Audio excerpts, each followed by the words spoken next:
Welcome to the first episode of the Megaverse podcast. And the intention of this podcast is to review the Judge Dredd Megazine, among other things as well. I might branch out. Go for about 6 episodes and then cancel it like most podcasts. Sounds fair.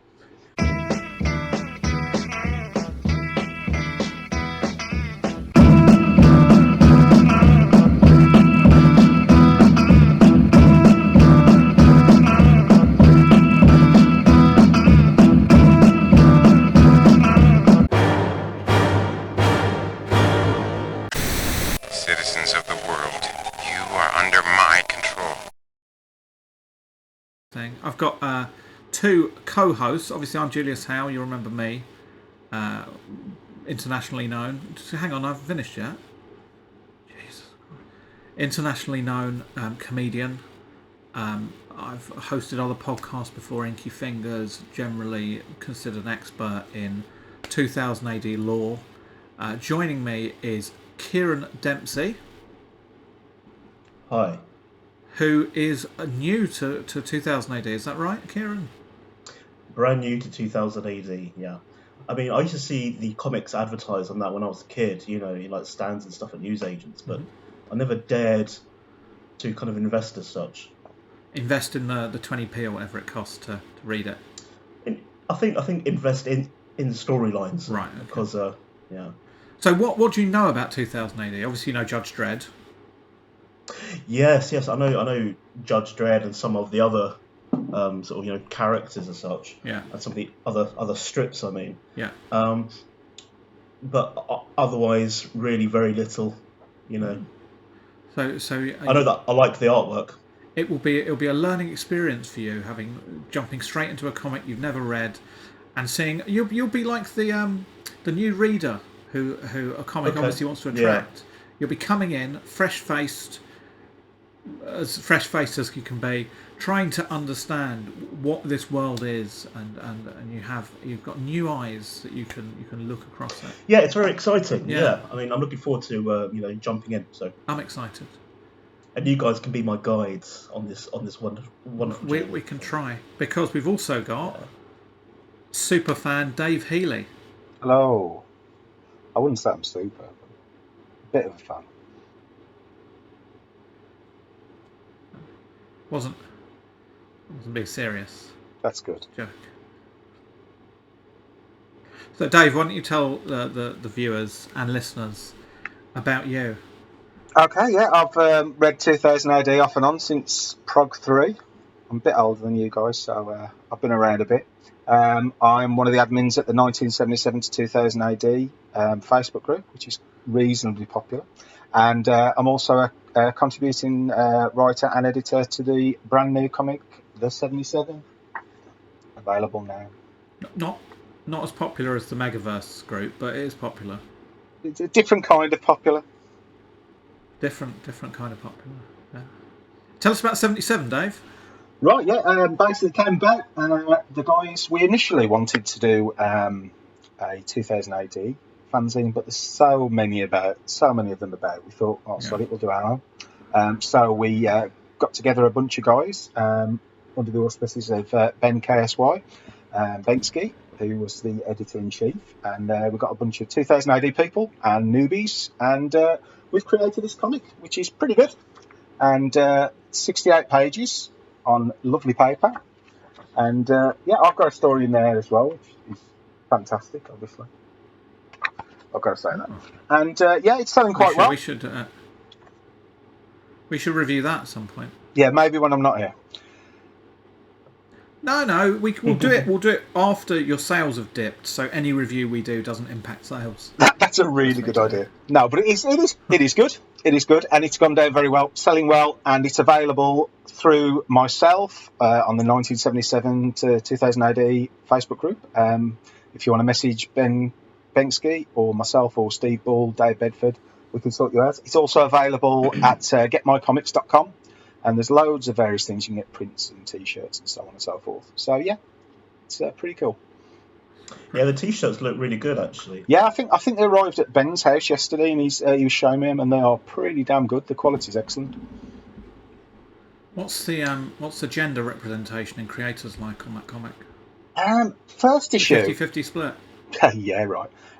Probably more than with 2000 AD. Now, first issue, the gender split isn't great. However, we have got a lot of fantastic female writers and artists who are involved in issues 2 and 3. Laura Bailey, who you might have heard of, Excellent. she's involved. Yeah. Sarah Millman, she's going to be involved as well. So yeah, we got some really interesting people on board.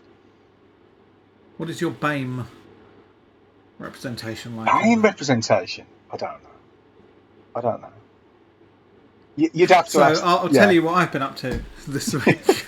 I've been reading the Transformers Omnibus, UK Transformers Omnibus. That's like a trip down memory lane, a memory that I never had because I haven't read them before. But yeah, I read some of them as a kid, but it's nice to. I really like what they've done with these IDW books. Is they've reprinted all stuff like the covers and the competitions and all stuff like that in there, which is great. And there's a lot of work has gone into making these really comprehensive and loads of interesting background information articles. And then they've stopped the series just before the end, so that you can't get them all. So that's quite fun. I've also been reading Marvel Man, otherwise known as Miracle Man for Americans, and this is the Marvel reissue of it. And the lettering is awful, and the colouring is terrible, but the story's pretty good. It's because it's Alan Moore. And the size not is as good too as small, later isn't it? Alan Moore stuff, I don't think. I think I've got the first two of those. Everything about it irritates me. It really me. needs to be an oversized hardback, doesn't it? They really missed a trick on that one. It needs to be oversized, but it also needs to include the original art before they've done this awful recolouring. Because you look at, say, you talk amongst yourselves. I'll just get 2 pages to show you. This is good. You can tell I've planned this out, can't you? This is how you want things to run. Okay, so here's the original black and white art. You can see there, if you're watching, and then that's the coloured version, and to me it just looks horrible. Yeah, it's not great, is it? Gross. I'm not a fan of much computer colouring. Especially when the original artist has done a light source and the computer colorist just comes in and completely changes the light source. It always drives me mad. So that's what I've been reading anyway. Kieran, what have you been up to? Hi.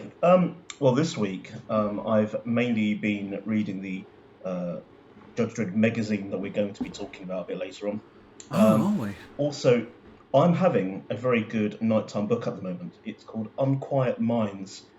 The world of forensic psychiatry. Okay.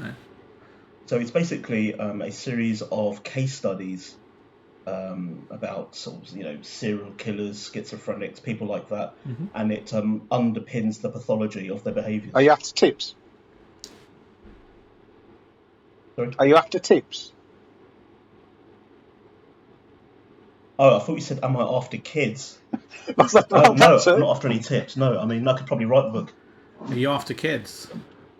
I'm not after any kids. Just thought you better clarify that one as well. Yeah.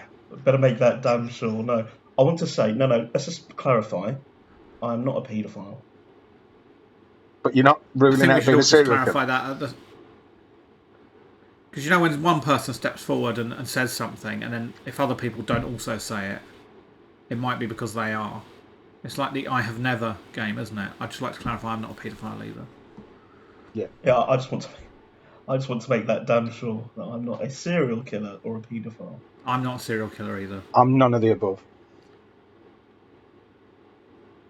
Well, now we got that sorted. Should we go? Should we launch straight? This podcast is going into a very different search engine now, isn't it? I think so, yeah. I don't know if it's the best way to start. If you want people to carry on watching, you start with a lot of awkwardness, a boring trip through some books, and then a denial of like really heinous crimes. Okay, should we look at the Judge Dredd Megazine? Let's do it. How much is an issue now to buy? How much does it cost? The magazine? by the way? The magazine, yeah. So the magazine, $5.99. the Judge Dredd Megazine. Let me Yeah, just the magazine, yeah. just trying to look at it. So we're looking at issue number 419, Yeah. and it cost £5.99. Oh, okay. And with that, you got the comic, and you also got the Black Shuck mini graphic novel, or floppy they call it, which is contains a complete story for you to enjoy. It would have been $8.99 if they hadn't got it in there. $5.99. It seems to be. Please, one at a time, lads. Yeah, I was just saying that for $5.99, the value seems to be quite good. I mean, there's a lot there for that. I mean, what else could you buy for $5.99? You can't. Well, in some places you can't even buy a pint now. So That is true. Yeah, you can't buy a pint anywhere at the moment because you're on lockdown. no, that's it. Yeah, that's a problem. You could buy like a 6-pack and just drink that at home and imagine all of the horrors of the Judge Dredd universe, couldn't you? Well, it's funny you say that actually, because I felt like downing a 6-pack after reading Black Shuck, but we'll talk about that later. We'll get to that later. Okay, so let's have a look at the cover. What do you guys? If you saw that on a shelf, Kieran, would you pick that up? A nice guy with a spiked club. I wouldn't pick it up. Because what I detect from already seeing the cover, I detect that the person that would buy this magazine would be already familiar with it. Right. I mean, it's not particularly inviting, I think, to be a new reader. It feels like I should know who the character is before buying the magazine. It says on the front, "Devil in War." Yeah, I said know the character, not know his name. Oh, right, okay. Different. Oh. Yeah, but otherwise the art is engaging. It's interesting to look at. But like I say, it makes me feel like there's an in-joke or something that I'm not part of. So. Right. What do you think of the cover line? The Devil in War. Well, I was speaking to Dave earlier about this, and bear in mind I have no familiarity with the character at all. I sort of flinched inwardly over the pun in the name. They could have said Devil something like Evelyn War. "This means war," couldn't they? Would have been a good one. Yeah, that would have been more interesting. See, my issue with it is that it's obviously a take on Evelyn War. Yes, exactly. Yeah. So, would that not be pronounced Devlin War?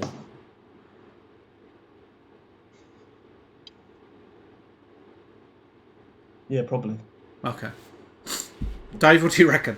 Okay, yeah. I mean, the artwork's fantastic. I've got no issue whatsoever with the art. I can see where Kieran's coming in with the it not being necessarily accessible.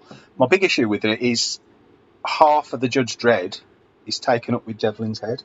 So unless you actually buy Judge Dredd Megazine every month, you're not going to know what that necessarily is.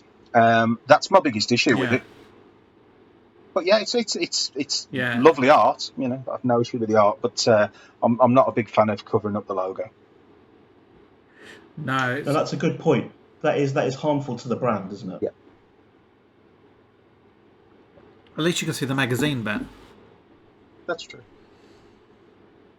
I mean, they could have had like a little cherub or something covering that up in the top corner. That's next month. Or a blobfish or something. They wouldn't want to do that. It'd turn everyone off. So, all right, that was the cover. We'll get this will grow, this podcast. We'll get into it later. We'll build up. Dave is becoming more and more quiet. So you got some rubbish at the front, like the coming. It basically says there's an editorial that says we're gonna get through lockdown. 2000 AD and the magazine are still going to come out, and that's great that they've continued to publish a comic in such troubled times. And then we get to our first story, which I'll take, which is Judge Dredd, the lead story. And I did write what happened. Hang on. So what happens in this is Judge Dredd is out of his comfort zone because he's having to... I've just got to state, I'm joining this story partway through as well. I don't normally read the magazine, so we're all kind of starting from scratch. I do know Judge Dredd, obviously, but... he seems to be like trying to fix some problem in a sector or something, but he has to do it through accounting because he's doing it with financial support and new construction initiatives rather than cracking heads. I don't know why, because I haven't read the first bit of this. But then there's a guy called Judge Caliban, who Judge Dredd's got an iffy feeling about. And then there's this like drug or virus or something called fungal boogie, or boogie, I don't know. And it slowly reveals Judge Caliban's descent into crime, because he's a crooked judge, and which you don't often get in Judge Dredd these days. And then you get some backstory about how he became bad, and then he kills off all the other people to steal the money to run away with. And then Judge Dredd somehow realises it's him. I couldn't work out how, and he calls him in for a chat. Dave, what do you think of this one? I actually quite liked it. Once again, I haven't read the magazine for a couple of years now. I've got them all stored, so it was a bit of a shock coming into it. But yeah, it's written by Arthur Wyatt, who's a fairly accomplished Dredd writer. Lovely art from PJ Holden. I'm a big fan of PJ's. He really has turned it on. John Charles on colours, who's always excellent. Yeah, it was good. I mean, it's always, I always like it when they refer back to old stuff, as long as they don't like shove it down your throat. And it was nice to see that the fungal infection was related to Mayor Grubb's disease many years ago. Yeah. So yeah, it was okay. You know, it's I'd be interested in seeing what part one was now. So it's got me engaged enough to go back and read part one. Okay. Yeah, I thought the art was nice. I thought some bits were really good, and some bits seemed a bit rushed. But overall, I really liked the colours. I thought the colours were lovely, and I thought especially PJ's drawing of Dredd. I really like his Dredd. Yeah. So, but some bits, people were drawn like semi-silhouette, and it seemed like it wasn't a stylistic choice. It seemed like it was to knock it out a bit quicker. Possible to me. Yeah. So it's not. I think John Charles is probably the best colourist 2000 AD have got at the moment. So yeah, it was always going to work to a degree with him. So yeah, I'm happy with that. Yeah, definitely, really nice colours, very bright and cartoony. I liked it. And the story I thought was pretty good. It was kind of your corrupt judge story. It had a nice twist. The only thing I don't get is why judges need money. Like, I don't understand why a judge would do something for money, because they can't really spend it. They're 24 hours as a judge all the time. Yeah. Can't they take a holiday? No, they don't really do it. It's more like a religious cult indoctrination thing. You don't join the judges when you're late in life. You join it as a child, and you grow up kind of completely brainwashed into this authoritarian system of how you're protecting the citizens. Whereas, really, from a citizen's point of view, they're oppressing the citizens' freedom. Yeah.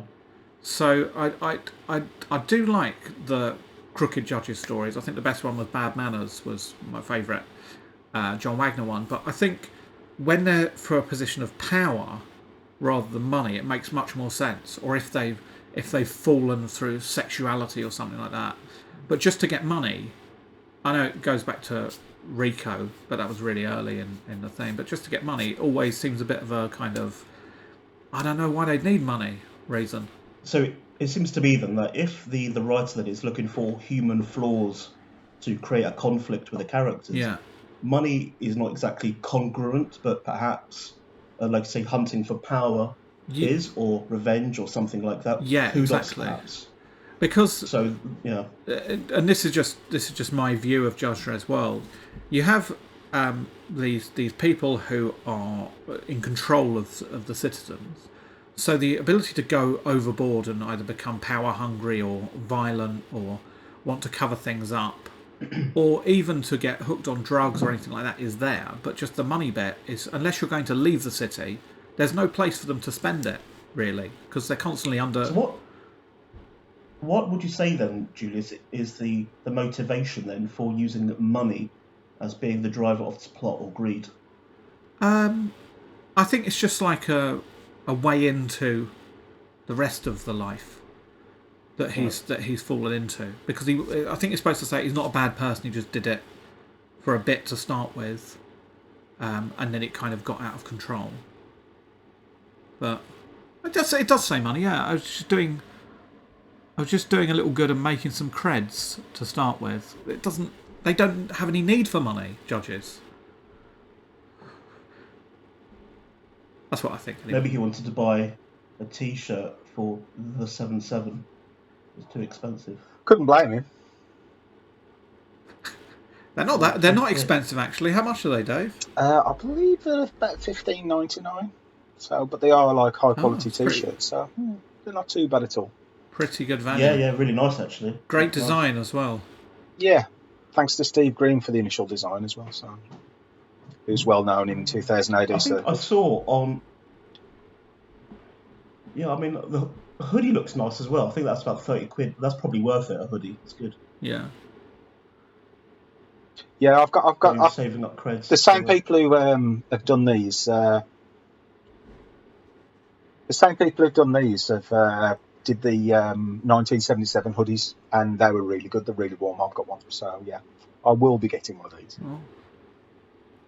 Do you remember when David Cameron hugged a hoodie? Or said you should hug a hoodie? That went really well for him. That was the start of his downfall, wasn't it? Definitely. That and shagging a pig. Did you guys know that a senior police protection officer shagged his wife? No. Shagged his own wife? No, shagged David Cameron's wife. Really? David Cameron. Yeah. They kept it under wraps, but it's been in the news since. You can't put this on the thing. Has it actually been in the news, or is this just has it been on your secret news sites you look at on Facebook? It's on the dark web. This is David Icke forum. Yeah. No. It's actually a story. Yeah. Don't mention David Icke's name. They'll demonetize us. That's true. Yeah. Not that we'll never be able to afford a T-shirt then. You'll never be able to buy that hoodie. Kieran, what did you think of this story of Judge Dredd? Surprisingly, seeing as I hadn't read the previous part or anything like that, I was able to jump into the story fairly quickly. Mm-hmm. I was able to kind of grasp the concept. I think because the trope of a cop going wrong and there's drugs involved has been done so many times that you can kind of jump in halfway through and know the story. Yeah. So that was good.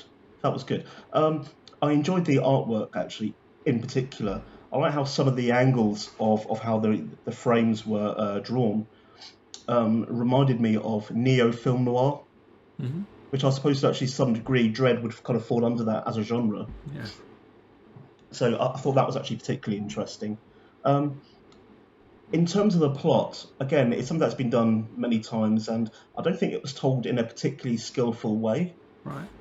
You know, someone who is a user of a substance and they start going gross, and someone's profiteering on that. Yeah. Yeah, I mean, it's nothing kind of new.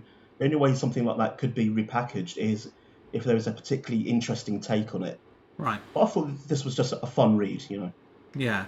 I suppose that another thought is that it did seem a bit overly wordy as well. There was a lot of description of his fall, but it didn't add that much background to it. It was just kind of narrating a story, basically. It seemed like there was you could have told it rather than written it, basically. Told it, just shown it, him going through it. But this is actually what I thought. I mean, the drawings are actually so good that I bet you could kind of get an idea of what's happening even without speech bubbles. Yeah, I agree. Which I think that's what makes it really good. Yeah. Dave. Yes. You still there? I am, yes. You awake? He's in the shadows. Just a bit. You're getting darker and quieter as this goes on. I'm listening to you guys. It's interesting. I will open the curtain just a little bit. Don't open it. It makes it even harder to see you. I'm sorry. I can't help it, can I? It's because the light source is behind you. I know. It's not good. Just as well, really. Well, yeah, Sav's looking at my. I like the thing. I thought there was the fun element for me was that they were feeding on dying people to create the drug. I thought that was nice. Didn't think it was nice. I liked it when Judge Dredd had those little pictures pinned to a board and he'd drawn lines between them. Like, surely he'd just have, I don't know, an iPad or something. Yeah. I like the fact that with the magazine as well, you do get extra pages, so the story has room to breathe as well. I mean, I think if that had been shown in the prog, I probably wouldn't have enjoyed it half as much. But because it had the extra pages, it made a difference to me. Yeah, I liked it. I thought it was good. A good start, a strong start to this, what will undoubtedly be an amazing magazine. Yeah. So, Kieran, what do you think of Devil in War? Devil in War. You got to tell us what happened. Come on. What happened? Oh, I've got to read it first. Yeah. In fact, you've got to demonstrate it through interpretive dance. Yeah, if you could act it out for us. No. Joking aside, so Devil in War, when I actually began reading it, I was immediately put off by the name. To be honest with you, the whole Evelyn Waugh pun kind of annoyed me, and it reminded me of a story that I once heard about Evelyn Waugh, by the way, during World War II. He apparently sat outside his house in the street, and there's all these kids playing, and he had a big bunch of bananas, and he sat on the steps of his house and ate every single banana in front of these kids who had probably never even seen one before. And it's wartime Britain and there's rationing. Yeah. I thought, oh, what a prick this guy is. So that immediately puts me off the whole thing anyway.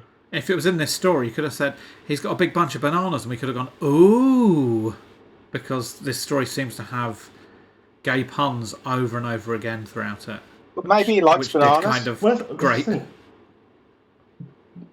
Dave mentioned to me that there are a lot of dicks, and the thing is, I hadn't noticed that when I read it. And then when he actually told me, I thought, God, he's right. There are lots of dicks in it. Not as many as you're used to. And we'll prick their dartboard. It might be difficult to see or hear, but Dave is laughing in the darkness there. Yeah, I mean, there were a lot of dicks there. In fact, parts of it reminded me of Dr. Manhattan. Yeah. Because there was that recent Netflix show where Dr. Manhattan is a black fellow. Doctor does Manhattan. He's very well endowed. There was more pubic hair. There was more pubic hair on these willies, though. Yeah, that was disappointing. Yeah. What age are they living in? I didn't mind that bit. So, if you're not going to describe what happens in the story, this is that Devil in War, a very large splash. Part 5 by, I don't know how to pronounce that name, Alice Cott, drawn by Mike Dowling and lettered by Annie Parkhouse. I probably should have said who did the first story as well, shouldn't I? Oh, I did it. And in this story, Devlin has to fight his old friends. I don't know if they're his old friends, but he says they're his old friends. And then he has to fight his nemesis. I don't know who this guy is because I'm only just joining the story. Who's naked, whilst a big worm thing rises up out the sea in the background. Did I get that right? Pretty much. Yes. Did I miss anything? Very bloody, isn't it? Pretty bloody. What The do you violence expect was from great. All right, no one's asked your opinion yet. Kieran, what did you think of it? Well, I want to ask why Devil in War has got this like electric kind of blue eyes. What's all that about? I don't know. She's very handsome. Because when I started to read it, I don't know. when I started reading it, it felt like I'd been invited to a party where I don't know anyone. Yeah, which is most parties you go to. Yeah, thanks. If we can be professional for just a moment, Julius. Thank you. All right. Yeah, so I felt there was perhaps again lots of in-jokes or kind of stories that are not being sort of party to. Yeah. So it didn't feel that accessible to me as a new reader. I liked the artwork in the first few panels. It almost has this kind of naive simplicity to it, which I really like. I thought that was really interesting. I kind of like the economy that's being used. I thought that was really interesting until it got really bloody. I think it got overly bloody, which for some may not be a bad thing. I wasn't crazy about it because I thought, well, that's a bit of a lazy option. The magazine is aimed at Artistically adults. lazy. It's aimed at adults, Right. so there will be swearing and That's penises. the dicks. Yeah. Dave? Yeah, I really enjoyed it. I have no idea what was going on in it, but I thought it was great. I thought the art was the standout of it. The story I wasn't that fussed with, but the movement and the art's really good. Yeah, the movement within the art and is just some of the panels was fantastic. The bit where he's sort of launches himself at his nemesis and they're sort of flying through the air, I thought was wonderful. And the fight scene in the hallway was really good as well. Yeah. I don't. Yeah, once again, the story didn't interest me in the slightest, but yeah, the art was superb. Colours were nice. Yeah, it's good. Good. I've got no issues with it being bloody. I thought I loved a bit of blood. You know me.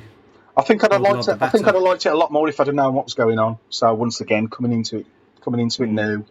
I mean, I know of Devlin Warren. I've read a lot of his stories, but yeah, it's the first time I've read anything by the Alice Cott or whatever his name is, and so that was a bit disappointing. But yeah, there's enough there to make me feel like, oh, maybe I should go back and start reading it. Well, I like the art. I thought some bits were. I don't know whether that woman had purposefully had a tiny arm or whether she was. It was just foreshortening that had gone wrong. I assume she purposely had a tiny arm. There were a few. I was kind of confused by some stuff in there, but I think the issue I had was with. Well, firstly, let me just state, I hate the idea of anyone else writing John Smith's stories, and John Smith was the creator of Devlin Wall, so I find that irritating. But I tried to approach this completely in a non-biased fashion and just take it as it is. First, it didn't. I'm so full of rage, I can't even breathe. No, firstly, it didn't seem like a Devlin Wall story. It was just a guy who made loads of innuendos and puns and things, and it just. I didn't really feel the character was there for me. In your endo. There you go, thank you. And I didn't understand why he just stood in the ceiling and stuff like that. Has he got all new powers and things? I don't know. Yeah. So I found and I do love innuendo. I found the innuendo a bit off-putting at points. I didn't understand, like, maybe I missed some of the stories why his eyes were glowing. I think that was, I don't know. I don't really know what was going on. And because I'm partway through the story, I assume that ghostly voice is something to do with the demonic dildo or something that's in it that I've seen in pictures advertising the series. I've not read it, but I assume that's what it was. And then there was a fight with a naked guy at the end. I just felt a lot of it was going, this is a gay story, which I didn't really get. I got that he was gay in previous stories, but I didn't get. It wasn't. I don't want to say rammed down my throat. It wasn't pushed in my face so much in previous tales, and I just felt I've got nothing. There's nothing wrong with that, but it just seemed a bit cheap, really. See, I thought that was a takeoff, that scene of the film. I'm trying to remember what it's called now. Women in Women Love. in Love. Yeah, I think it was. Yeah. I thought it was a takeoff of that, like the way where Oliver Reed is wrestling naked with some guy by a fireplace. Yeah.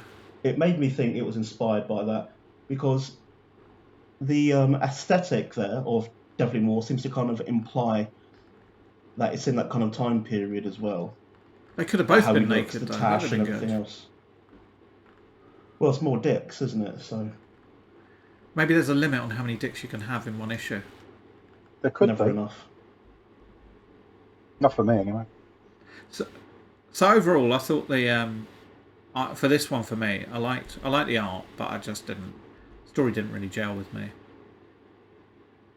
regardless of it not being John Smith. The story didn't gel with me. Do you think in any way that with the artwork regarding the penises, the innuendo, and so on, that it was gratuitous and it depended more on that than the plot? I thought it was just an extended fight that wasn't very interesting with some innuendo chucked on top of it. Like, so Devlin seemed to be a passive character. Someone else saved him, and then all he did was throw himself off a cliff at the end of the thing into the what I assume is water. So he didn't really do anything in the story, whilst at the same time adopting an arrogant, one-linery sort of position. I just didn't. I don't know. Maybe the rest of the story is better. Maybe this is just a big fight scene, and I've joined it at the wrong time. Who knows? Yeah, I'd like to know. Nice. I'd like to know more about the giant worms or wherever they're coming out of the water. I mean, whether that's been in before or not. But that looks like quite an important plot point. But obviously, I've no idea. Big worms, yeah. Or it could just be innuendo. You're looking. Sometimes a worm is just a worm, Dave. There's no such thing as coincidence. That's true. It's all sex. It's all sex. I checked in a dictionary. It's not in there. It's like every film is a war film. Every piece of art is about conflict, really. Yeah. I mean, even sex is about conflict. When you think of the orgasm, the French call it le petit mort. Yeah. Small death. Yeah. So sex is intermittently wound up with dying anyway. Yeah, that's true. Especially when you're involved. Goes back to your serial killer stuff. When you think how many... Well, when you think that when one masturbates, you're actually potentially killing thousands of people. Okay, let's go on to the next one. So, Dave, do you wanna run us through? Do you wanna Oh, no. Blunt? Yes, let's move on to Blunt.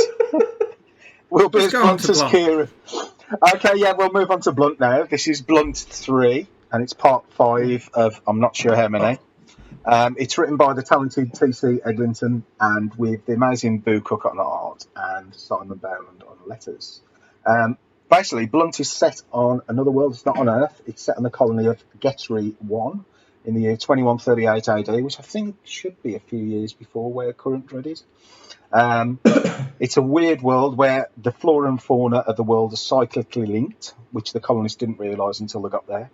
And Blunt, the eponymous lead character, is a half human and half uplifted creature. God knows what that means, but that's what he is. And basically, we come into it like halfway through a story. So Marshall Lamb, who appears to be a rock-hard judge of some kind, he loses his rag at the colonists who are on this ship because they're under attack. Blunt arrives and says they need to leave quickly. And then basically the rest of the episode is a bunch of aliens attacking the ship, which get repulsed with some fantastic artwork. And there's one scene, I think it's on page 4 that at the bottom, that is very, very much like a Kevin O'Neill panel with loads and loads of little alien creatures, and it's beautiful. And then we go on to a few pages of exposition where they explain what's behind everything, and they tell us all about this Getry molecule, which is causing everything to go wrong. And that leads you into the next episode, and that's about it, really. See, Kieran, that is how you do a summary. Learn from that. Yeah, I'll take note. I mean, you can see my summary later on when I do Blackshot. I'll pass. So it's it's pretty good. The art's beautiful. I mean, I'm a big fan of Boo Cook. I know he's not everyone's cup of tea, but I like it. The colours are really vibrant and stunning. And I mean, the story, I'll be honest with you, it's quite confusing because I'm halfway through it, but it was enjoyable. Not particularly bothered about going back to read any more of it, but I'll look forward to see what they do with the art in the next one. I stopped reading the magazine because of Blunt, the original series. It was like felt like about 18 parts long, and nothing happened in it, and I was so annoyed at the end. I just cancelled my subscription. It's part of the reason. That and the John Smith issue. But You felt very strongly about it. I quite enjoyed this. I thought it was good. I like the art. I like that guy whose body is on back to front. The bald guy with his body on back to front. I thought That he was annoyed good. me. Yeah, it really annoyed me. That really annoyed me. I don't know if his body was supposed to be on back to front, or whether he's got some kind of Jean-Paul Gaultier bin bag clothes on. But It's got two backs. I guess the twist was going to be that there's some kind of something was attracting things to the ship. So the story was all right. It wasn't bad. I think the art was the standout on this. I liked the colours. I liked his cartooning, and I found the exposition at the end about the DNA or whatever incredibly boring. Yeah. For 3 pages. I mean, they could have done that in a panel. That was just so annoying to me that they wasted 3 pages on that. And then it's just like the twist is the cliffhanger is, oh, this means something bad, to be continued. It's like you can have a better cliffhanger than that for the next issue. Well, that's the weird thing. The ship was being attacked, so they could have had 5 pages of that if they'd have wanted to, and then cut that exposition Exactly, down that's to nothing, the fun bit. Because it was absolutely pointless. Not sure. I assume that's trade writing for you. It's Well, I don't know. It seems that like some writers, the structure of their stories, the way they pace them, is off. They'll spend like a lot of time with people talking that's irrelevant to driving the plot forward, and then they'll like the bits that you want in a comic like this, the big action scene, obviously is the cliffhanger here. That's not put in that position. It seems strange. If you'd have switched these pages over, had the reveal of the molecule showing that genetics can be molecule, you can and then had the like cliffhanger with all the creatures are attacking. I think the structure would have worked a lot better for me. Yeah, I'll go with that. But that's me. Kieran, what did you reckon? I really struggled with it, Yeah. to be frank. I struggled with it for a number of reasons. The first thing that I struggled with is that I could not suspend my disbelief reading it. Right. There's sort of some kind of sci-fi that you get because there are still sort of very sort of human kind of characters and human sort of flaws and twists that you can kind of understand. In this one, I really struggled with it in terms of that. Also, the artwork. I know that Dave really liked the artwork on it. I really struggled. I find it too bright, where it's almost overly cartoonish, something that a schoolgirl would actually draw and paint. So I didn't really like the colours there at all. Also, again, the economy of language I didn't like either, and that's important for me. Economy of language when I look at a piece of art. Even sort of music or books or whatever. Again, when you said that they wasted sort of 3 pages on something which they could have done in a single panel, that was when I was thinking, do you know what? This is really putting me off. It's alienating me now at that point. I was thinking, where does this go? Sort of 3 pages of valuable real estate in this comic book, and it's just not offering any value. The other thing that I didn't quite understand, because I didn't understand the story anyway properly, is towards the end there's this robot-y looking thing that's sitting in this zen-like state. Mm-hmm. I need to pick up on that. Say, that drove me up the wall. Yeah. That really, really pissed me off. Well, that robot has become a Buddhist, you say? Well, the thing is, I am a follower of the Buddha. I'm a Buddhist. But I don't have any kind of like fundamentalist issues around it. I just think something being in a contemplative state, sitting in this full lotus position, it's really hack. So you're just basically a robotist, then, aren't you, Kieran? So you're okay with humans being a Buddhist? Robotist. Yeah, you're okay with humans being a Buddhist, but like not a robot.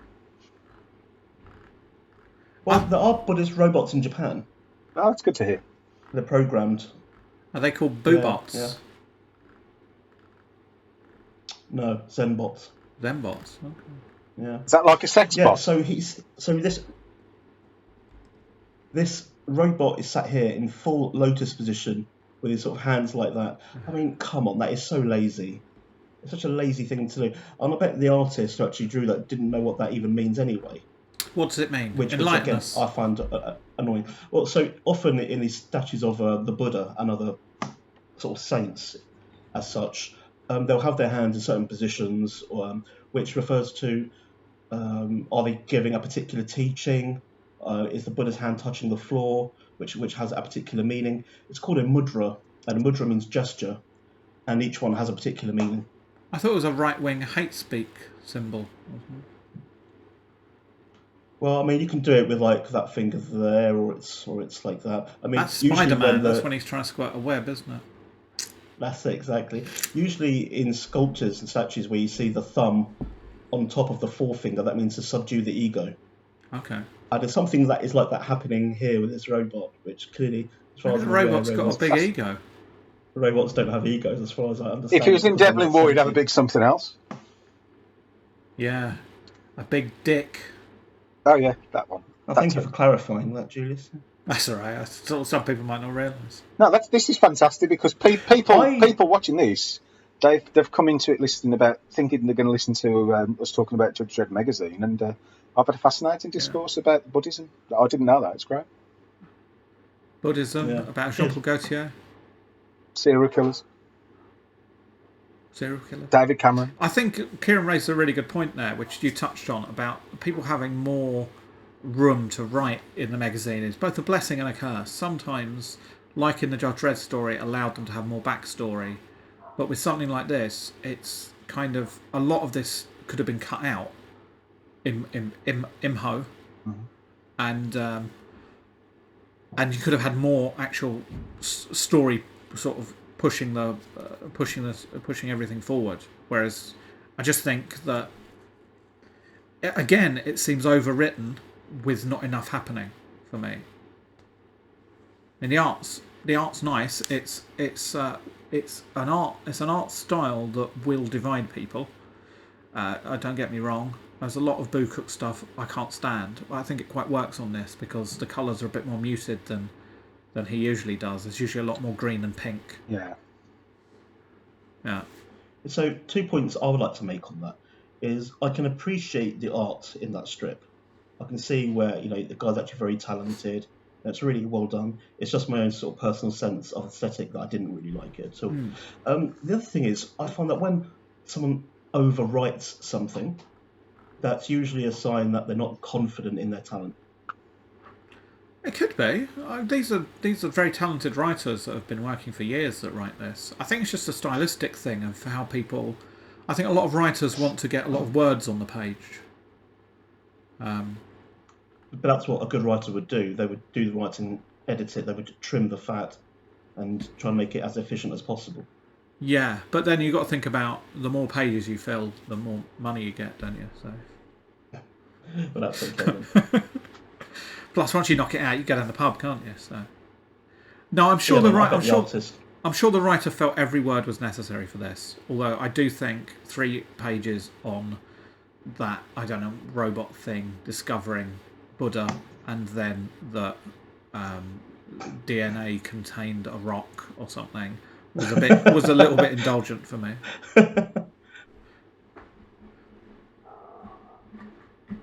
Are we done with this one? I think so. Yeah. I don't know. There might be some more to say. I quite like the last 3 pages, the way that it had that effect of graph paper in the background. That was good. Just to say, by the way, the following advert, or the following page after that, it's advertising Masters of British Comic Art by David Roach. That really annoyed me. That annoyed you? It's really annoyed me because I'm easily annoyed, clearly. But it's characters from comic books over the years doing the Abbey Road Beatles thing. Yeah.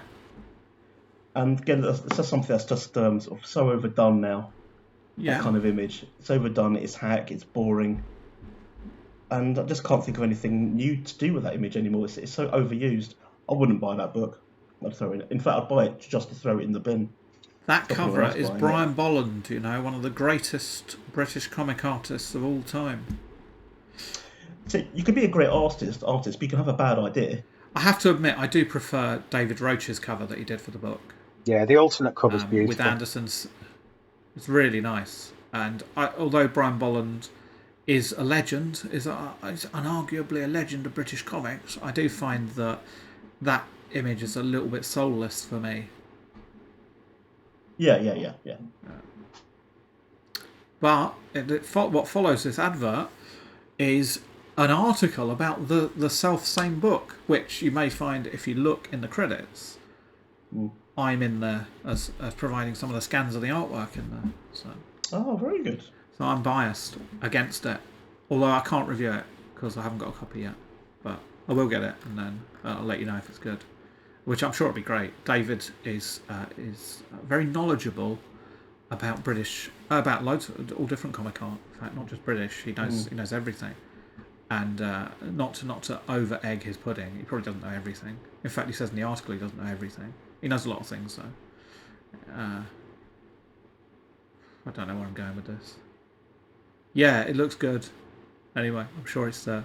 I've got his Masters of Spanish comic art book, which I bought instead of this because I thought, that was good. And I haven't read it yet because it's in my decontamination section, waiting for the COVID-19 virus to die on it before I can touch it. You've got a section for contaminated stuff? Yeah. Where'd you keep it? In the hall. That you walk past? Yeah. How long just decontaminated for? 60 days. Brilliant. No, about 4 days. 4 days I'll leave it there for. I've also got all the issues of Dodge and Logic as well, the Alan Moore magazine, which is probably going to be awful, but I thought I'd give it a go. Yeah, I saw he was selling the first issue signed, wasn't he, on eBay the other day? Yeah, I missed that. Should have bought that. So yeah, the book Masters of British Comic Art looks good, and having seen some of the scans of the amazing artwork in there, it's worth getting, I think. So buy it. Following that, Kieran, you were a fan of the Buster back in the day, weren't you? Oh, that's right. Yeah, I mean, as a kid, I used to enjoy Buster, Whoopi, Core, and so on like that. Core? When you going back to the 70s? Oh yeah, I used to collect all the annuals when I was a kid. Right. Okay. Beezer. Yeah. Did you like Beezer? Beezer. Oh yes, Beezer. Was Topper one? I vaguely remember. Topper. Yeah, Topper was Beano, one. Dandy. I used to get that. Wizard and Chips. Hotspur. Yeah, Beano and Dandy. Yeah. Did you like the Hotspur? I don't think I bought that one. No. No. Did you like? I used to go into charity shops, especially to buy these things in car boot sales when I was a kid. Yeah. Did you? I used to really. Sorry, go on. No, good. Please continue. I used to enjoy that many of the cartoons and the strips were of their time, and they would make references to language that my grandparents would actually use. Well, as you can see really interesting from this article, I've not read the Buster special. They seem to still be using it because the new face ache says, "Oh, crumbs rumbled," which hasn't been spoken out loud since 1972. Just before a child was savagely beaten with a slipper for stealing a sausage. Except there was a book hidden down his pants. Yeah. And do you know what that book was? The Masters of British Comic Art. Oh, callback. I've got both. You're a comedian. I've got both of the Callbuster specials, and I've read them both, and they're quite good. Go on then. What do you reckon? I like them. I'll be honest with you.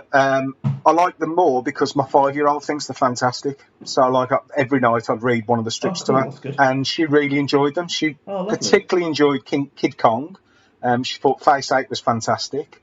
She loves Sweeney Toddler. So, yeah, I mean, don't get me wrong. They're incredibly dated in a way, even though they've deliberately tried to update them for a modern audience. But yeah, like you say, you still do have like crumbs and jings and stuff like that in there. But it works. I mean, it's in a way it's bringing back something that's so old. They've made it fresh. And I think it's good. It's it's not something you'd buy every week, but as a special every year or every 6 months, why not? Yeah, and like kids like it, so yeah, I've enjoyed them. Yeah, I think. I'm interested to actually check that out then. Yeah, Yeah, it's I might definitely worth it. check it out. Because one of my love affairs though with comics when I was a kid was that every Friday I'll go to my grandparents' house and I'd buy all of the comics that week or some old annuals that I found, and I'll be on the floor there with my laying down on the floor reading the comics with like a bag of sweets, and it was such a great escape from the week. 28 years old he was. And then I got off the bus. No, it was great. So it's kind of heartwarming to hear that something like that is kind of around still, and there's a new audience. Yeah, the latest one's Yeah, still I on like sale now. It's I think it's $4.99, is it, or $5.99? But it's quite a bit. It's quite big. Cool. I remember when it was 30p. Yeah. Mm. Haven't times changed, and yet my wages are still the same, 0.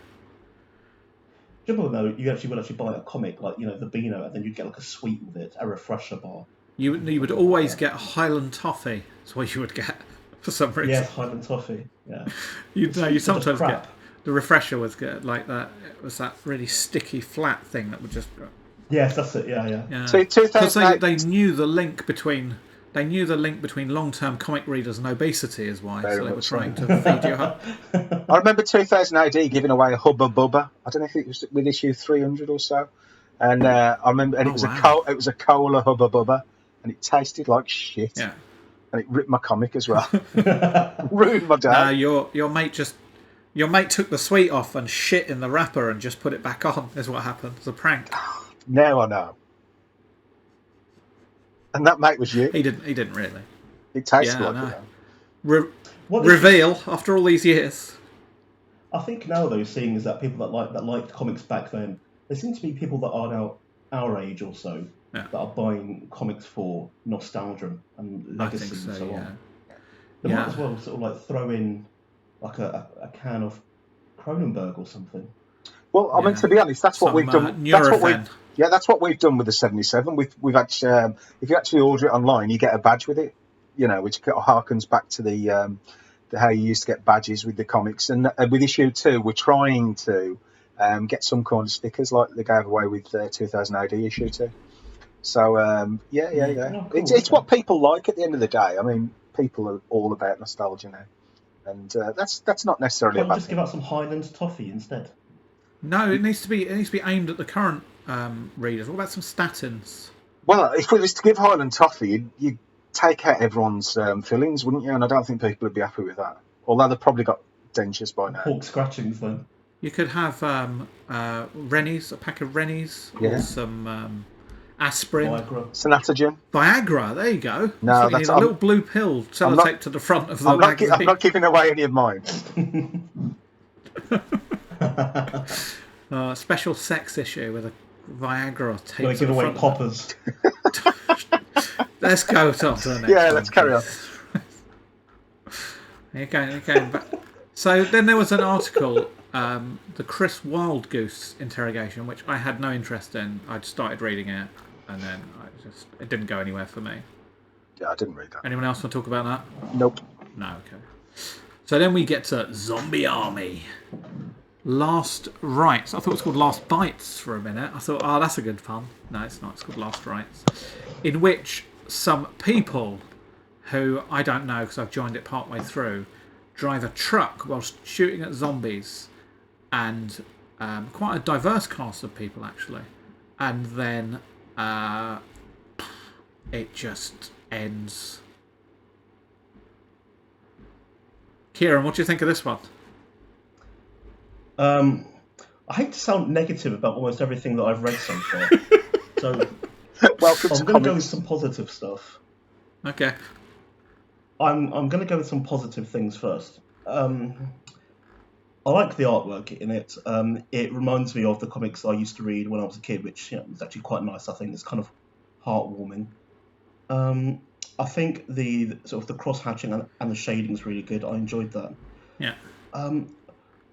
The whole zombie thing for me now though is done. It was done 10, 15 years ago, really. Yeah. And I got kind of excited because I misread the title. At first, I thought it said Last Reichs, I thought, wow, zombie Nazis. That's That'd be still, quite good, yeah. That's still fun. Yeah, that's a Yeah. fun thing. Zombie Nazis. I mean, that sounds really good. So I thought, okay, great. And then I'm reading through it, and of course, it's not that at all. And again, part 4. So I have to be sort of, fairly reasonable here. I don't know what's happened in the previous 3 parts, but now I will get onto the negative stuff, and because that's just the way I am.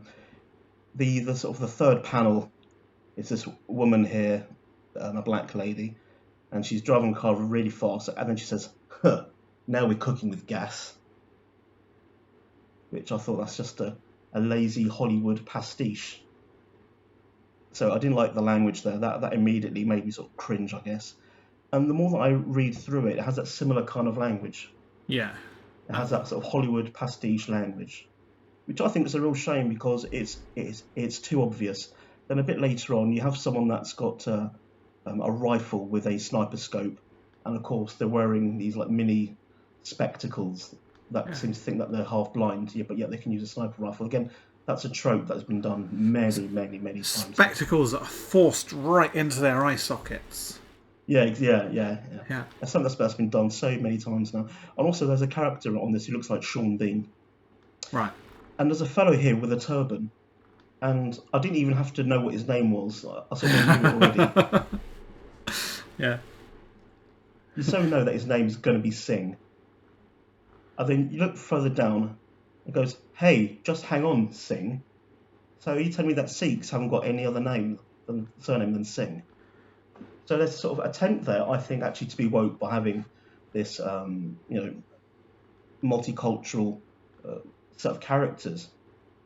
Yet someone's called Singh with a turban. Come off it. So I didn't enjoy that at all. There was the story again. There was the working class character in there. Keep your shirt on, the Sean Bean guy, wasn't there? He spoke working class. Well, apparently so, except I wonder if the people that wrote this know how working class people speak.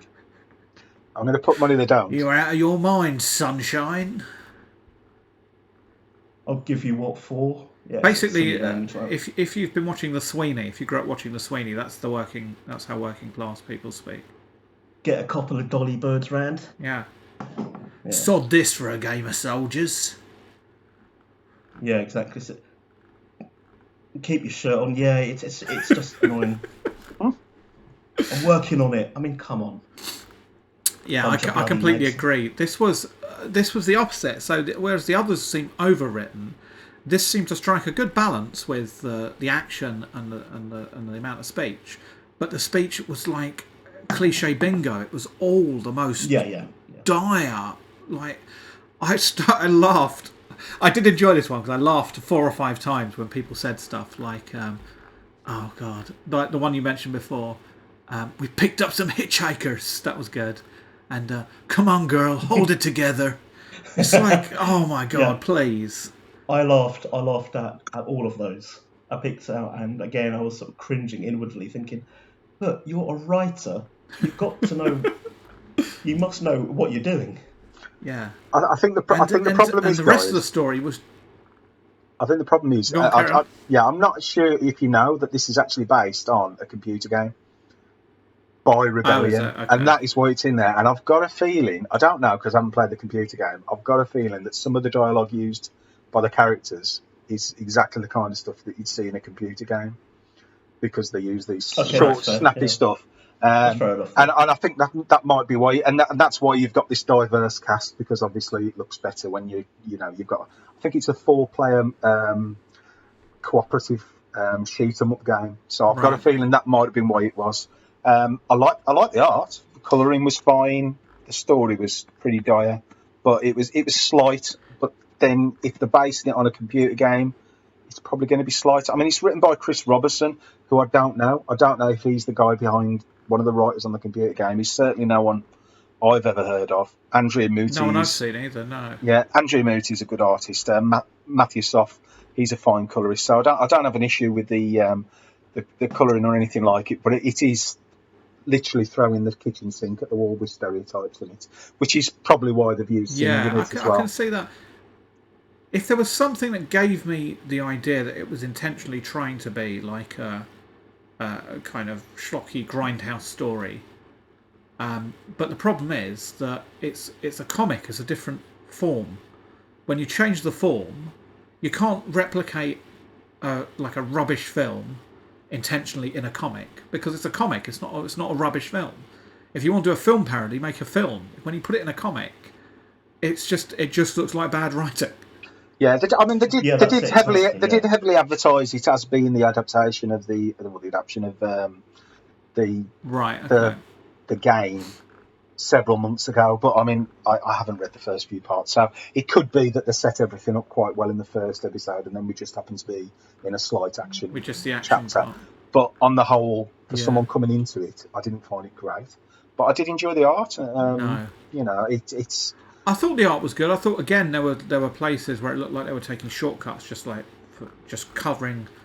making people's faces completely black with there was no light source that would generate that, just to save time. That kind of thing takes me out of the story if I see that. Yeah, silhouettes are always the cheap option, aren't they?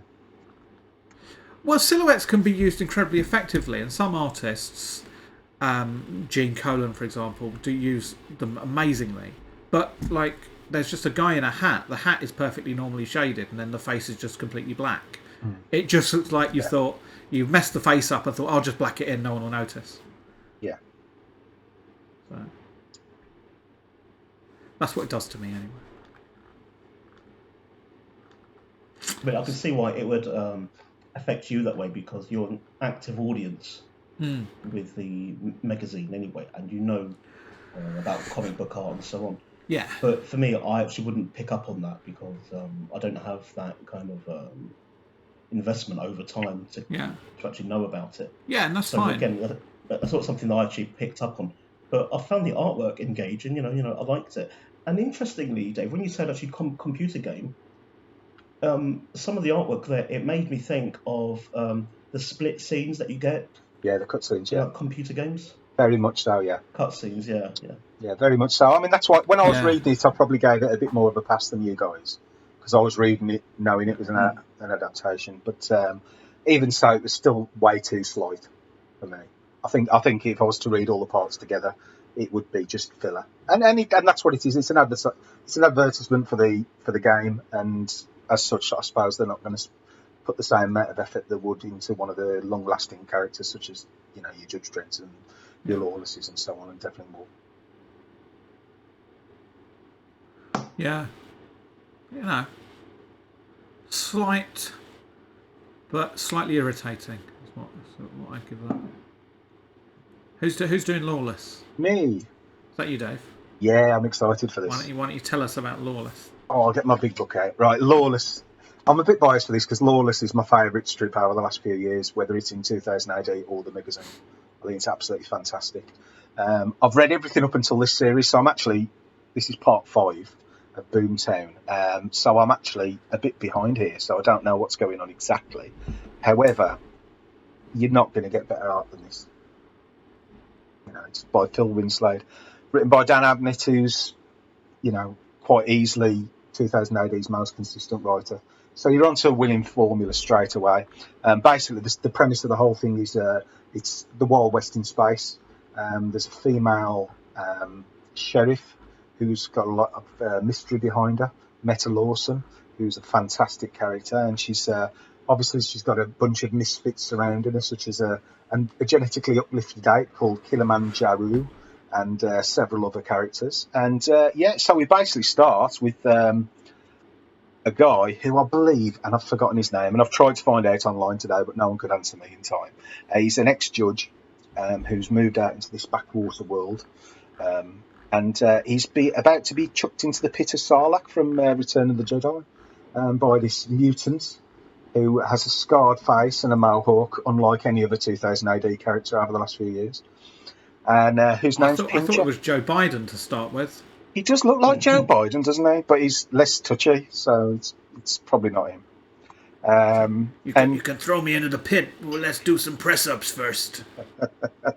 He's probably been thrown into the pit. He's been thrown into the pit because he's been kissing her in the neck or something like So so basically, That's what's happened to our face. He's been stroking it. He's worn it away. it's understandable. But Joe's great, isn't it?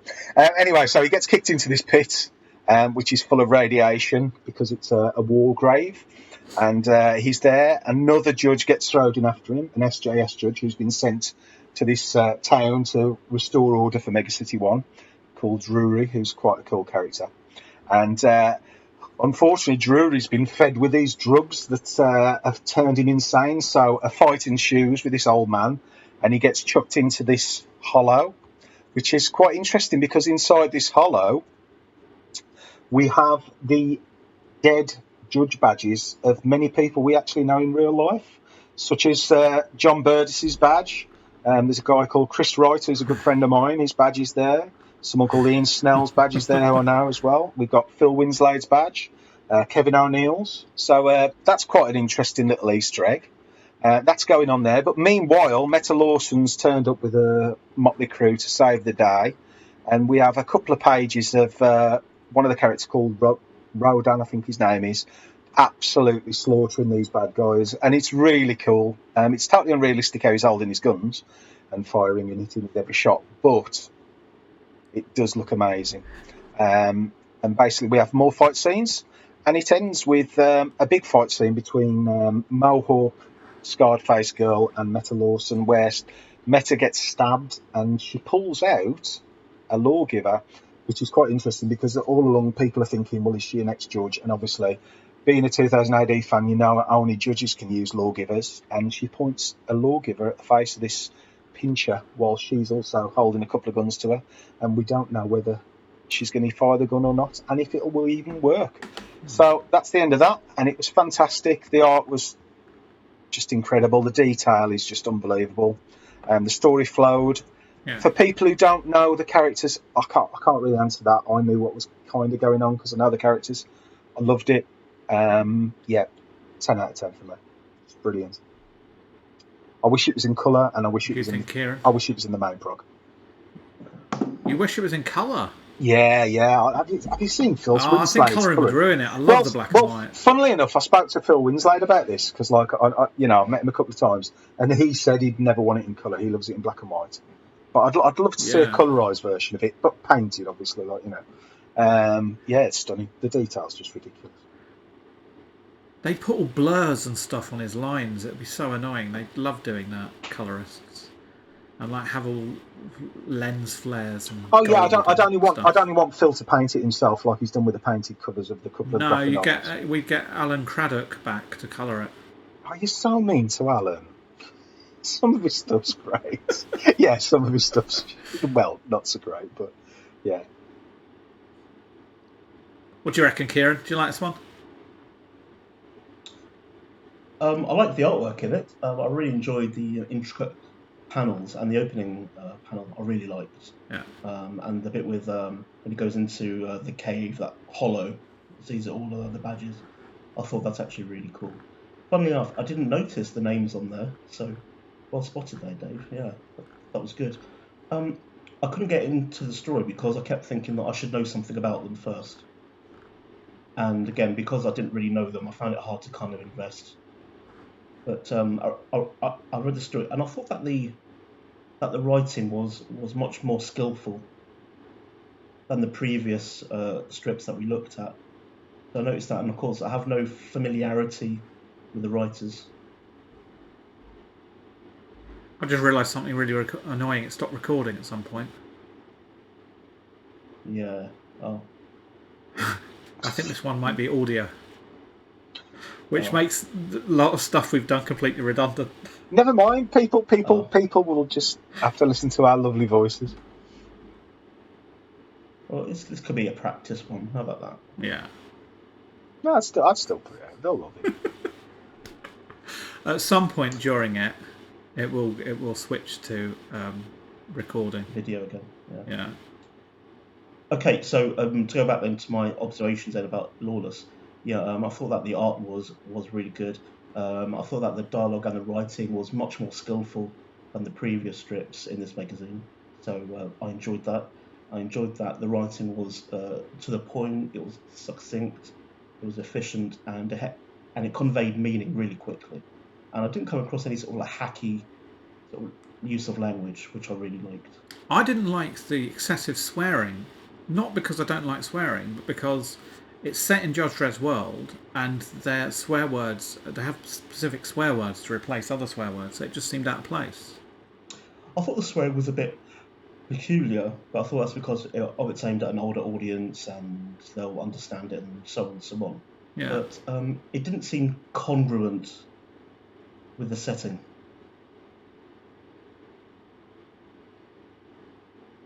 I mean, it's a bit like you can't watch Star Trek one day and expect Captain Kirk to say fanny batter.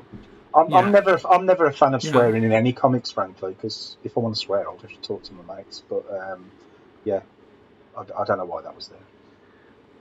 Yeah, I quite like swearing in comics. It works sometimes, but it just felt like it just, like I say, completely out of place in Judge Dredd's world because they've got their own swear words. Yeah. It's anachronistic. It's a long word. What does that mean? Like, from the future. And spiders, I think.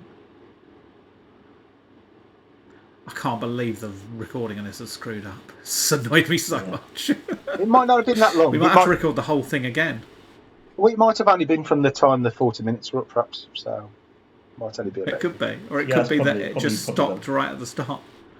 If it's the whole thing, that's different. But yeah. Well, do you want me to go on to Black Shark? Because I need to go for a shit at some point.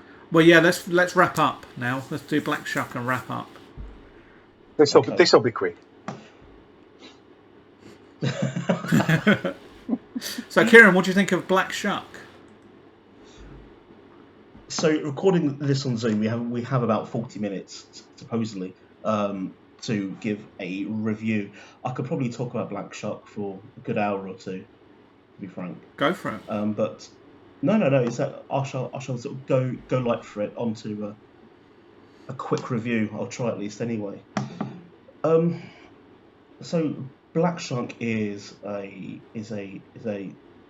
story of mythology, magic, fantasy, warriors fighting, set in around I think it's the 9th century Europe, like England and then Scandinavia. Well, England didn't exist then, of course, Anglia, Mercia, and places like that. So I thought the premise then, in that case, in that setting, would be really interesting, because there's a great deal of mythology in these isles anyway, which could do with being investigated. And I thought, hey, it's great there's a strip about it. That's promising. It's really interesting. And then as I go into the first few frames, immediately, I would say I'm disappointed. I'm disappointed by the hack narrative tools being used. So to give it an example of that, the first few panels talks about the finding or discovery of a great big dog in a churchyard. Yeah. That's been discovered during like an archaeological dig. Yeah. I'm thinking, oh god, here we go. That's actually when it started with me. Here we go. If someone goes for like a really hack narrative tool, here it is. So I have to say that coloured the rest of the strip for me, really. But then it talks about the script. It goes into detail like you've never heard of Norfolk before.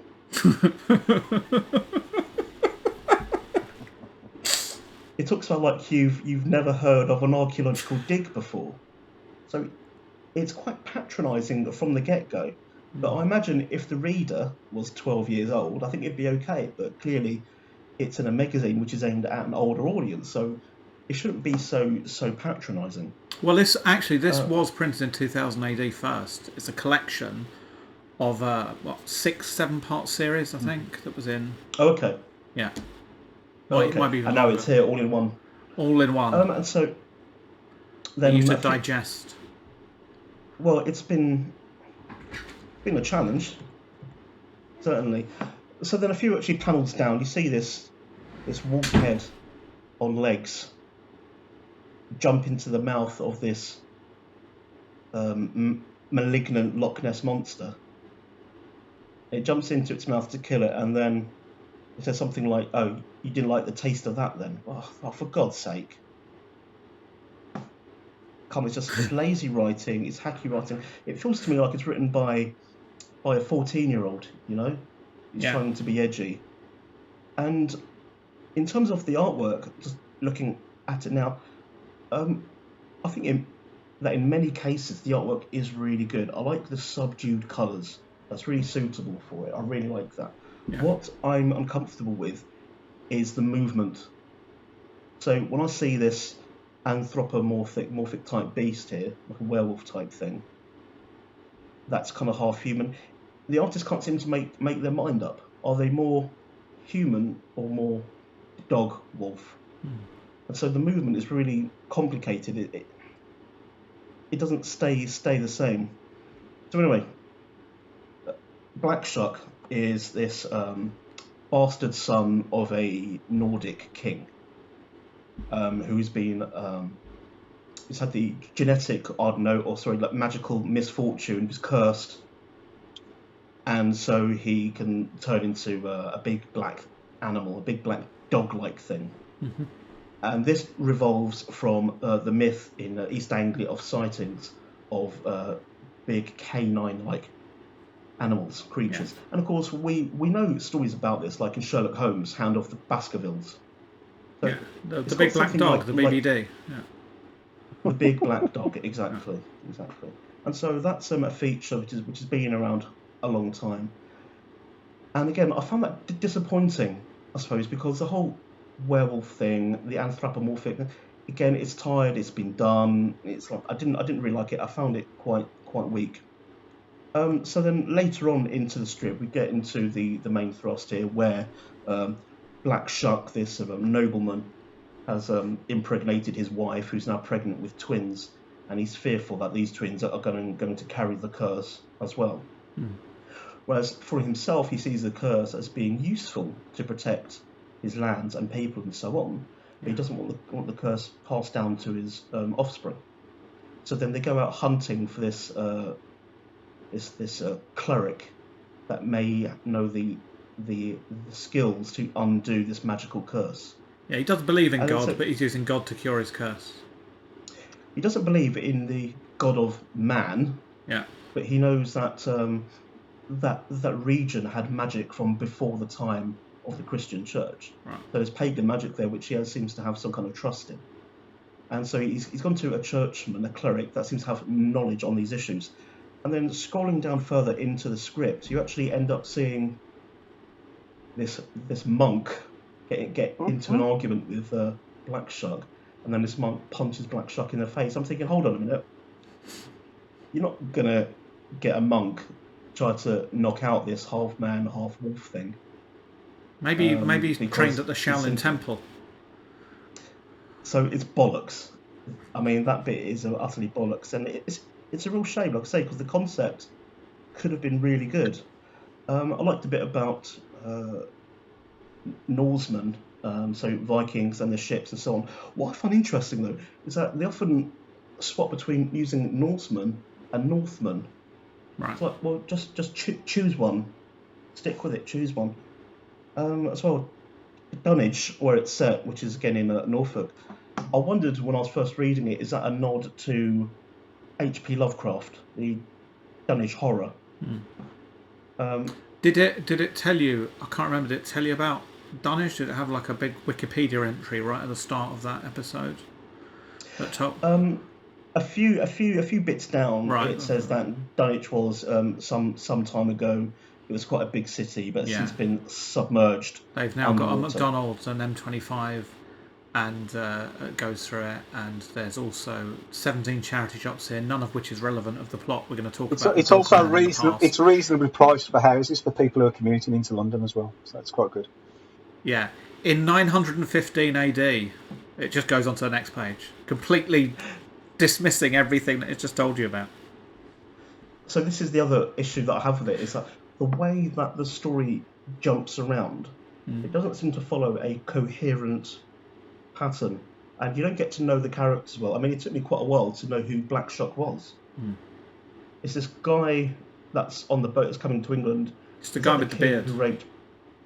Is that? But Yeah. I was thinking, is that the king that raped Blackshuck's mum? Right. It was like, oh, I mean, you don't know immediately. But what the biggest gripe about this is the language is very simple. There's no way that you can't not understand what's happening. It's over-explained completely. You say that, I got confused because there's more than one man with a beard, and I didn't know which man with a beard it was at times. Yeah. So again, that's kind of a tricky aspect to it. But the use of the language is sort of very, very easy to read. It's no more than sort of 2 or 3 syllables all the time. That's why I assume it's kind of aimed at children. The whole, again, it's just another trope used, isn't it? About the sins of the father, which is the name of the story here. Again, that's a pretty sort of hack term to use. I was thinking, okay, so it's going to be about a curse. You kind of know immediately. I made some notes, actually, about some of the language as well. So, so the beast that goes out killing people around this small village, when it kills someone, or attacks them rather, it leaves a print on them, a mark. Yeah. And of course, you get some arsehole saying, that's the mark of the beast. Oh, for fuck's sake, come on. You can do better than this. This is such It lazy, leaves an stupid inky writing. paw print on them. Yeah, it looks like Spot the Dog has sort of come to town. So it's really silly. It makes it really well, bad when the so police are trying to track them down as well, because, like, you know, it's a bit like DNA, isn't it? It's like, you know, you really wouldn't want to leave any imprint, would you? If you're attacking and eating That's people. it. Well, they The police didn't would be have all over DNA that. in 915 AD. Well, you say that, but we know someone called David with an I for the surname who probably did think they did. Well, you know, no, it didn't exist. So there are other expressions commonly used now and today that we find in the strip, such as Blackshuck's wife is screaming like a banshee going through labour. Yeah. Well, a banshee is like an Irish ghost that screams at funerals. Yeah. Why would this Irish ghost that screams at funerals be in East Anglia in Norfolk in 915 AD or 815 AD? That was just kind of silly, really. Yeah. Hammy script as well. So at times she tried to make the characters there speak in this almost pseudo kind of Shakespearean kind of language. I'm thinking, hold on, it's like early English, middle English at best. So no one's going to be going, oh yes, my liege, and sort of nonsense like that. Yeah. So that was another point in which I was sort of struggling to handle the belief. It's the past. That's how people talked in the past. Well, this is it. This is like how someone would guess someone would speak in the past. But I'm thinking, either do it skillfully or don't do it at all, and don't chop and change. Kieran, it's very well researched. Haven't you looked at the first page of every episode? It's got all that text cut and paste from Wikipedia on there. Well, you can't really miss that, can you? For one thing. In a different font. With someone reading the book in a pub, which is completely unrelated to the plot in any way and is not mentioned, has no impact on the plot in any way. Well, this is the real shame. This is why I think it's really unfortunate that they patronise the reader like that. So I did a little bit of research after reading the script. Go on. So Alan Moore put together a product about English tales and mythology and folklore, Albion, which I'm thinking, hey, that's brilliant, because there are just so many sort of stories native to these lands that could be made into a really interesting story, like a comic book or a novel, whatever. I'm thinking, hold on a minute. So if Alan Moore has already done this, why is his daughter doing it? Well, maybe that's the thing. Maybe it's Alan Moore who is the Wikipedia entry that you see his hands holding a beer and the book. Maybe that's Alan Moore is actually appearing as a character in here, and then 2000 he can say we've got Alan Moore back in the comic. I don't think it is, because there's not enough dicks in this.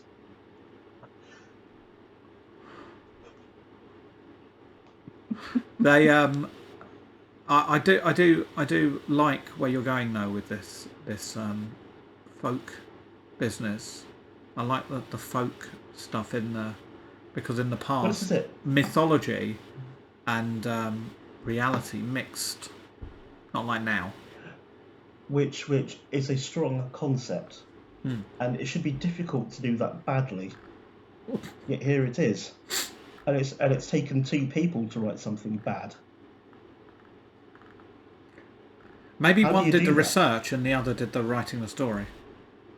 I think one person wrote the story, and the other one was looking at Wikipedia. And again, it goes on to this other trope about your Christian magic is no match for our pagan magic. That's another That is true though. sort of trope. that we see. Christians are known for their magic. Yeah, I precisely. do like the end when they're in the middle of a battle and then suddenly on the horizon the ships are arriving. They'll be here in 4 hours. Let's stop the fight. I mean, when did they call for the ships to come? They're going to have to send a messenger to go back to Scandinavia. They use the magic, but then That's going to take a long time. His babies were born. He comes out holding them and goes, "Oh look, I've got my babies. They're all right." And then suddenly, and then, of course, there's some bit that doesn't make any sense at the end, where there's like explosions, and then I don't even know what's happening. Like fiery wind comes through the window of a church, and someone goes, "It's Black Shark." Like it's, that's we right. need something exciting, because the end is like the end of some. It's a lot of it for me looked like those Lighthouse magazines. You know, those religious. Yeah. Jehovah's Witness magazines, where men and animals live in harmony together, and there's like the man holding his baby and 2 lions behind him just chilling out with a giraffe or something. A lot of it looked like that. The other bit as well, there's that famous ancient chess set. I can't recall the name. Yes, I saw that in there. I can't me laugh. recall what they're called now. Yeah. But that's all featured heavily in about 3 or 4 panels. Here's everything I've heard it. about from the past. Yes, it's basically a dispassionate list of things that happened in the past that I've heard about. with a dog.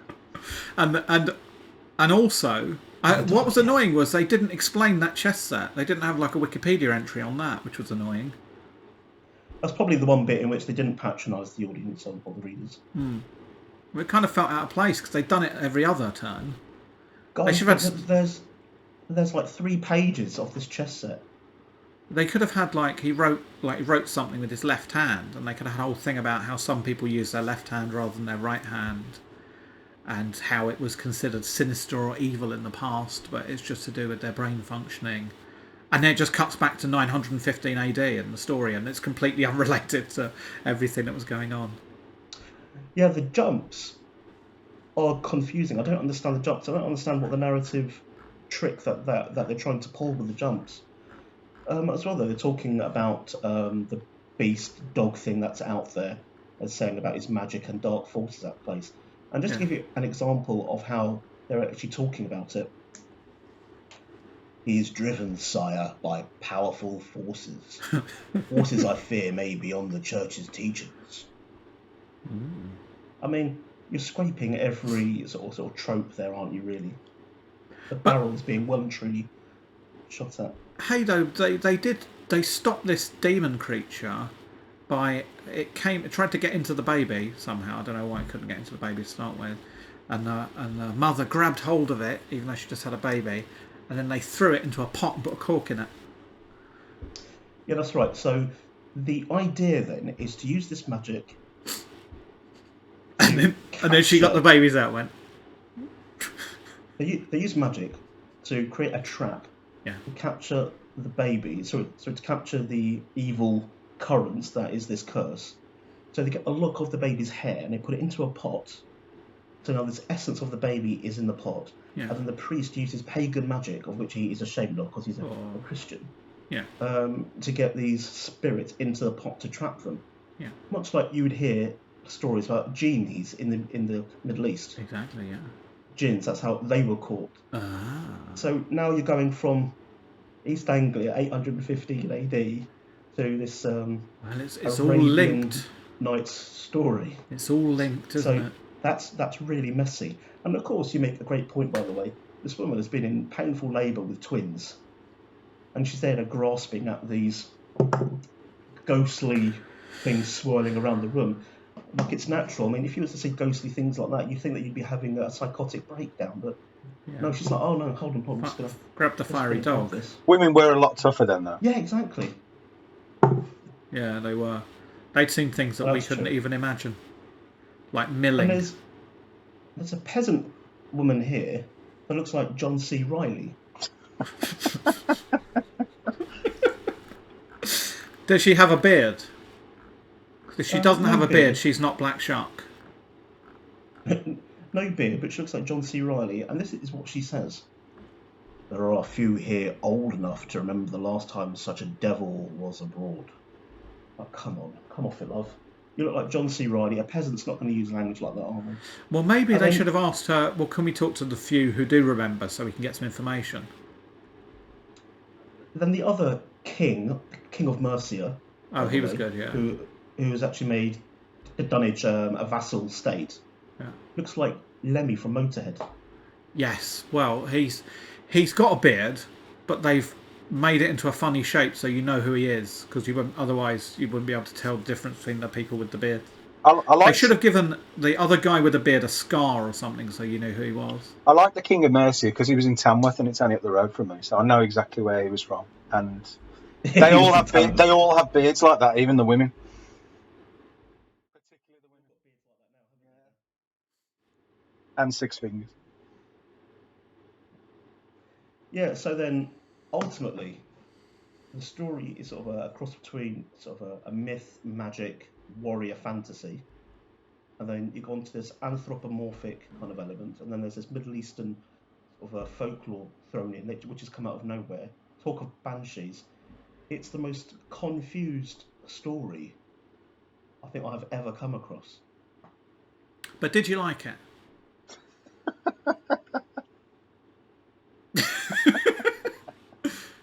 I tell you, despite all of that, you actually made it sound quite interesting in what you did there. But on top of that, it was the most boring thing to read ever. It was interesting for me because I was finding it funny. It's like a hack bingo. Yeah. Like, there's that trope there, there's that bit there, there's that narrative tool there. Now, see, the thing is, I think there's nothing wrong in any of that if you're using it all in a skillful way. Well, I just don't think that is the case here. And the fact that it took 2 people to write such a terrible story is testament to the writers. I liked it when the priest was working out how to do to track the thing, and he's drawn all over the wall like he's doing a fucking maths equation, but he's drawn all pentagrams and stuff on the wall. When you're feverishly trying to solve a problem, what else are you going to do? You're going to write all over your walls like someone's looking at conspiracy theories. The only thing that priest lacked was a tinfoil hat. He should have had a pin. Oh, hello.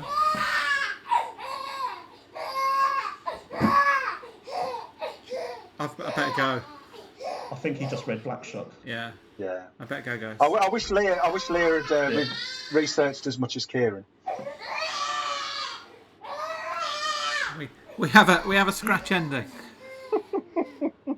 See you later. Bye bye. Thanks, guys. Bye bye. Bye bye. Who is your daddy and what does he do?